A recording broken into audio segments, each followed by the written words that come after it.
Hello दोस्तों, स्वागत है आपका एक्सेल की एक और नई वीडियो में। और आज की इस वीडियो में मैं आपके लिए लेकर आया हूं सम और सम इफ फंक्शन में क्या डिफरेंस होता है, काउंट और काउंट इफ फंक्शन में क्या डिफरेंस होता है। तो दोस्तों, ये बहुत ही इंपॉर्टेंट वीडियो है जहां पर आप सम और सम इफ फंक्शन का डिफरेंस समझोगे और काउंट इफ फंक्शन का डिफरेंस समझोगे। तो दोस्तों, अगर आपको वीडियो पसंद आए तो वीडियो को लाइक कीजिएगा, शेयर कीजिएगा और चैनल को सब्सक्राइब करना बिल्कुल भी ना भूलें। तो आइए चलिए वीडियो को शुरू करते हैं।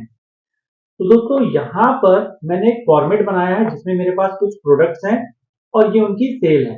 तो यहाँ पर देखते हैं कि सम और सम इफ फंक्शन किस तरीके से काम करता है। तो दोस्तों, यहाँ पर सबसे पहले हम सम फंक्शन का यूज करेंगे, जिसके लिए मेरी आपने जो फॉर्मूला सीरीज है उसमें भी आपने देखा होगा कि सम फंक्शन को किस तरीके से यूज किया जाता है। तो यहाँ पर हम इसको यूज करने के लिए सबसे पहले इक्वल का साइन लगाएंगे और यहाँ पर लिखेंगे सम। जैसे ही आप ब्रैकेट क्लोज करेंगे, ब्रैकेट स्टार्ट करेंगे, तो यहाँ पर ये आपसे रेंज पूछेगा कि आपको कहां से लेके कहां तक का सम करना है। तो मैं यहाँ पे क्लिक करके इसको ड्रैग कर दूंगा और ड्रैग करने के बाद जैसे ही मैं ब्रैकेट क्लोज करूंगा और एंटर प्रेस करूंगा, ये यहाँ से लेके यहाँ तक का जो टोटल सम होगा वो मुझे यहाँ पर दिखा देगा। तो यहाँ पर जितने भी प्रोडक्ट हैं उनकी जितनी सेल हुई है उसका टोटल का सम उसने मुझे यहाँ पर दिखा दिया।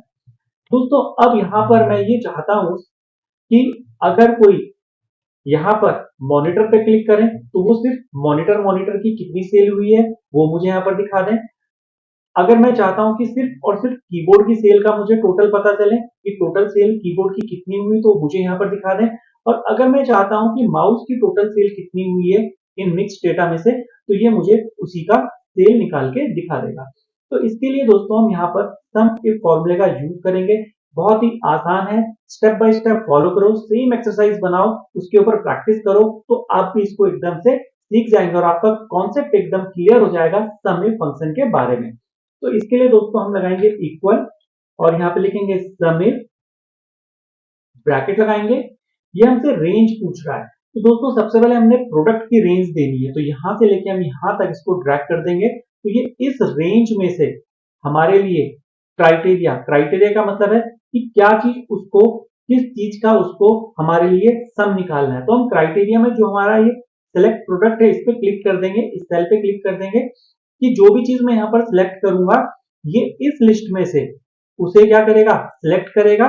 और कॉमा लगा के दोस्तों यहाँ पर सम रेंज पूछ रहा है कि किसका सम करें। फिर यहां से ये ढूंढ के जहां जहां पर उसको जो भी मैंने यहाँ पर ये चूज किया है सिर्फ उसी उसी का सम निकाल के दे देगा। तो जैसे ही मैं यहाँ पर ब्रैकेट क्लोज करूंगा और एंटर प्रेस करूंगा, तो यहाँ पर ये दिखा देगा कि माउस, अभी यहाँ पर माउस सिलेक्ट हो रखा है कि टोटल माउस कितने हमारे यहाँ पर सेल हुए हैं। तो यहाँ पर अगर हम माउस को देखें तो माउस यहाँ पर दिख रहा है आपका 40, माउस यहाँ पर दिख रहा है 30। तो 40 प्लस 30 कितने होते हैं, 70 होते हैं। तो उसने यहाँ पर ये दिखा दिया है।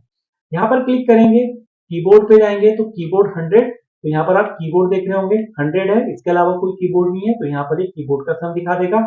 और ऐसे ही अगर हम मॉनिटर पे क्लिक करेंगे तो 90 ने मॉनिटर का सम दिखाया, तो ये मॉनिटर 20, ये 50, टोटल 70। और 70 प्लस 20 कितने होते हैं, 90 होते हैं। तो इस तरीके से यहाँ पर हमारा ये सम इफ फॉर्मूले से हम जो भी प्रोडक्ट का हमें इंडिविजुअल टोटल चाहिए होगा वो हम निकाल सकते हैं। आइए अब दूसरा फंक्शन हम देखते हैं, काउंट और काउंटिव। तो यहाँ पर काउंट फंक्शन क्या काम करता है और काउंटिव क्या काम करता है उसे हम समझते हैं। तो दोस्तों, इक्वल का यूज करेंगे और हम यहाँ लिखेंगे काउंट, ब्रैकेट लगाएंगे, हम यहां से लेके यहां तक सिलेक्ट करेंगे, ब्रैकेट क्लोज करेंगे और एंटर प्रेस करेंगे।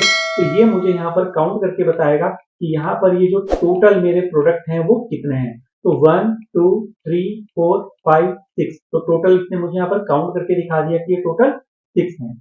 अब काउंटिव क्या करेगा, अगर मैं यहाँ पर इंडिविजुअल देखना चाहता हूं कि मेरे पास टोटल प्रोडक्ट की लिस्ट में जो सेल हमने किया है, मॉनिटर हमने कितने सेल किए हैं, नंबर ऑफ जो यूनिट है इनका, कि जैसे मॉनिटर हमने यहाँ पर एक और एक दो किए हैं, माउस हमने यहाँ पर मॉनिटर में 3 किए हैं, 1 2 3, माउस हमने किए हैं 2। तो अगर हम मैनुअली इसको काउंट करेंगे तो गड़बड़ी होने के चांसेस ज्यादा होंगे, जबकि तो छोटा ही डेटा है। अगर डेटा बहुत ज्यादा बड़ा होगा तो अगर हम इसको इस तरीके से गिनने लगेंगे तो हमारी गलती के चांसेस बहुत ज्यादा होंगे। तो हम चाहते हैं कि मैं यहाँ पर प्रोडक्ट सेलेक्ट करूं और यहाँ पर वो काउंट करके बता दें कि उसकी कितनी यूनिट हमने सेल करी है।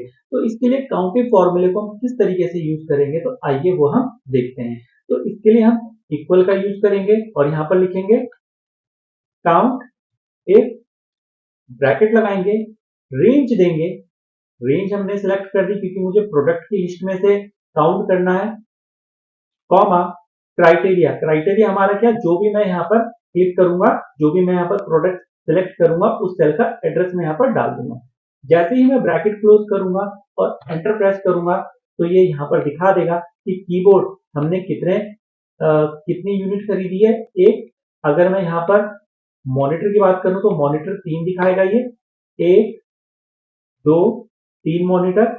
और यहाँ पर अगर मैं माउस देखूं कि मैंने माउस कितने यूनिट सेल किए हैं, तो ये मेरे को माउस दिखाएगा 1 और एक 2। तो इस तरीके से हम काउंट से हम काउंट करा सकते हैं कि टोटल नंबर ऑफ यूनिट हमारे पास कितनी सेल हुई है। और काउंट इफ से हम यहाँ पर फिल्टर कर सकते हैं एक तरीके से कि मैंने माउस कितने सेल किए हैं, टोटल नंबर ऑफ कीबोर्ड कितने सेल किए हैं और टोटल नंबर ऑफ मॉनिटर मैंने कितने सेल किए, तो इंडिविजुअल उनकी काउंटिंग भी हमको मिल जाती है। तो इस तरीके से काउंट और काउंट इफ में डिफरेंस होता है और सम इफ में डिफरेंस होता है। तो आई होप आप लोगों को समझ में आया होगा इनका जो कॉन्सेप्ट है। तो वीडियो पसंद आई हो तो वीडियो को लाइक कीजिएगा, शेयर कीजिएगा और चैनल को सब्सक्राइब करना बिल्कुल भी ना भूलें। तो मिलते हैं नेक्स्ट वीडियो में, तब तक के लिए बाय एंड टेक केयर।